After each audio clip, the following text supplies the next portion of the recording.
Hello children, welcome to my YouTube channel लिम्पलोरा। कैसे हैं आप सब।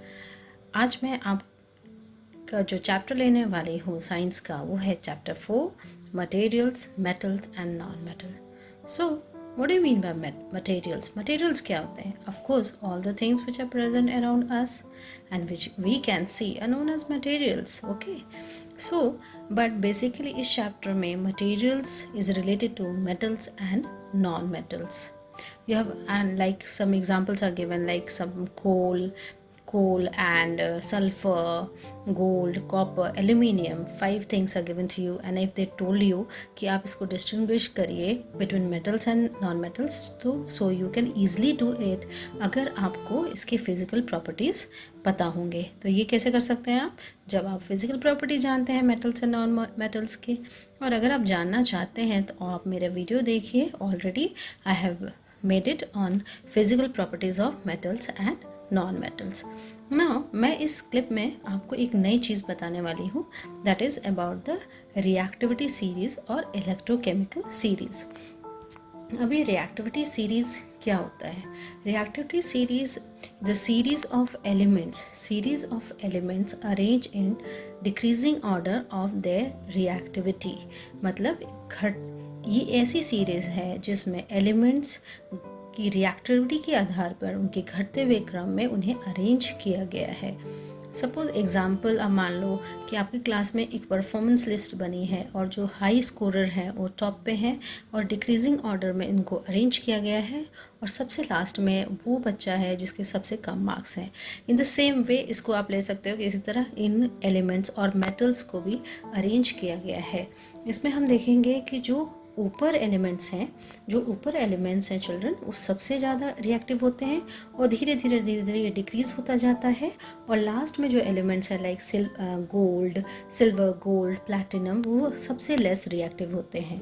फिर से मैं बता रही हूँ, reactivity series means a series in which metals are arrange in decreasing order of their reactivity. I hope this is clear. Okay, fine. Now, और ये चीज़ आप देख रहे हो कि ऊपर क्या लिखा हुआ है, मोस्ट रिएक्टिव एलिमेंट। जो ऊपर वाले एलिमेंट्स हैं वो मोस्ट रिएक्टिव हैं, जब सबसे लास्ट में हो लीस्ट रिएक्टिव हैं, और बीच में जो है वो मॉडरेट रिएक्टिव हैं।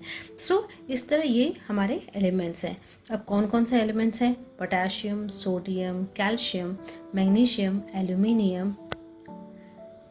Aluminium, carbon, zinc, iron, lead, hydrogen, copper, mercury, silver, gold, platinum. Is it clear? I hope this is clear to you. So this is known as electrochemical series. Now in this you can find out कि 2 elements are there, लेकिन carbon है और एक और है hydrogen. ये तो non metals हैं। तो ये नॉन मेटल्स क्यों है इस रिएक्टिविटी सीरीज में? इसका रीज़न है these 2 carbon and hydrogen they are use as a reference purpose. Reference देते हैं हम, so that, and these, with the help of these 2 non-metals we can extract the other metals which are given. Okay, with the help of these we can extract the other metal. That's why these carbon and hydrogen are the 2 non-metals which are there in the reactivity series. Again मैं repeat कर रही हूँ, बताइए कौन कौन से elements हैं, metals हैं रिएक्टिविटी सीरीज में? Potassium, sodium, calcium, magnesium, aluminium, carbon, zinc, iron, lead, hydrogen, copper, mercury, silver, gold, platinum. Okay, fine. Now why this important reactivity series is important? Why this reactivity series is important? What is the cause of that? क्यों हमें learn करना है, क्या इसका importance है? So number 1 is a more reactive metal will displace less reactive metal from its salt solution. That means जो ज़्यादा reactive metal होगा वो less reactive, जैसे जिंक यहाँ ज़्यादा reactive है, और फेरस सल्फेट, आयरन सल्फेट जो सोल्यूशन है, सॉल्ट सोल्यूशन, इस आयरन को डिस्प्लेस करेगा। इसका मतलब आयरन को अलग कर देगा। तो you can see in this reaction that zinc react with ferrous sulphate. Iron जो जिंक जो है बेटा रिएक्टिविटी सीरीज में ऊपर है और आयरन नीचे है, तो जिंक क्या करेगा, आयरन को हटा देगा उसके सल्फेट सोल्यूशन से और खुद वहाँ जिंक सल्फेट बना देगा और iron will be alone. So this will take place. Because why? Because in the reactivity series you can see the zinc is at the top, and iron is at the bottom. I hope this is clear. So जो elements ऊपर रहेंगे वो नीचे वाले elements को displace करता है, इसका मतलब निकाल देता है उसके सॉल्ट सोल्यूशन से. This is also known as displacement reaction. Now Number two, most reactive metals are at the top of the reactive series and least reactive metals are at the bottom. This already I told you that more reactive metals are at the top of the reactivity series and the least reactive metals are at the bottom. Okay, so इसमें क्या है, most reactive है sodium, potassium, calcium ऊपर हैं और जो least reactive है वो है नीचे इस रिएक्टिविटी सीरीज पे. Okay, now next one.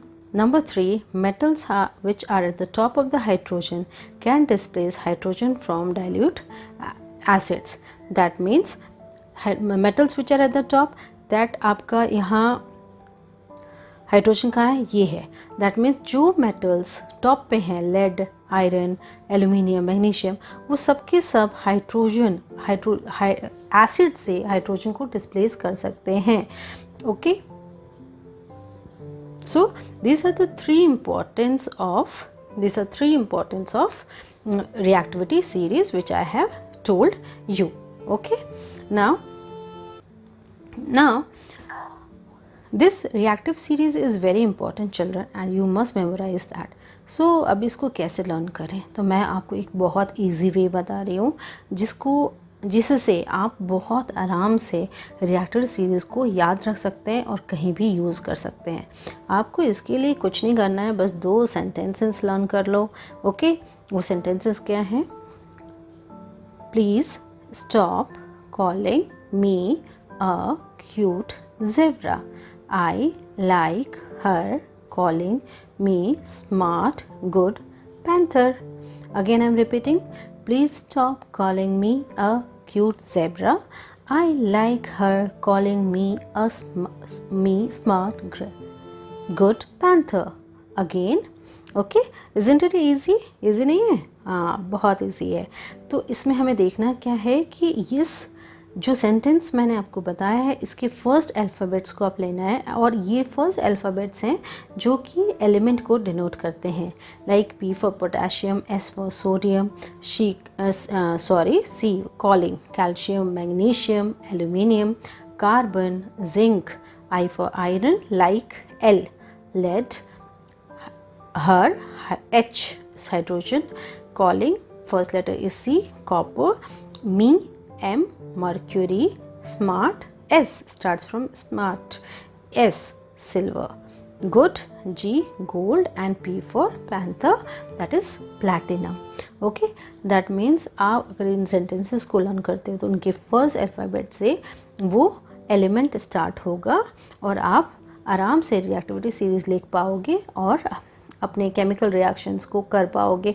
या ये आप कंपेयर कर सकते हो कौन सा एलिमेंट ज़्यादा स्ट्रॉन्ग है, कौन सा एलिमेंट लेस स्ट्रॉन्ग होगा, कौन सा एलिमेंट डिस्प्लेसमेंट रिएक्शन जाएगा कि नहीं जाएगा. So many things you can analyse them easily with the help of the reactivity series.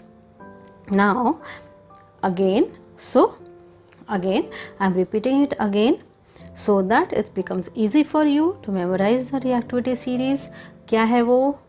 चलो, please stop calling me a cute zebra. I like her calling me smart good panther. Okay, please stop calling me a cute zebra. I like her calling me smart good panther. ना मुझे एक चीज़ बताओ, अब आप मुझे बताओ. P for potassium, S for sodium, C for क्या होता है? Calcium, M for magnesium, A for aluminium, C for carbon, Z for zinc, I for iron, L for lead, H for hydrogen, C for copper, M for mercury, S for silver, G for gold and P for platinum. Okay? बहुत easy है ना, आपको बिल्कुल अच्छे से याद हो जाएगा. आपको बस ये 2 सेंटेंसेस लर्न करनी है तो आप रिएक्टिव सीरीज़ कभी नहीं भूलेंगे. Okay children, so I hope you like this video, you have understood the reactivity series और आप अपने displacement reactions को आराम से कर सकते हैं. Thank you, have a nice day, and if you like the video, share and subscribe.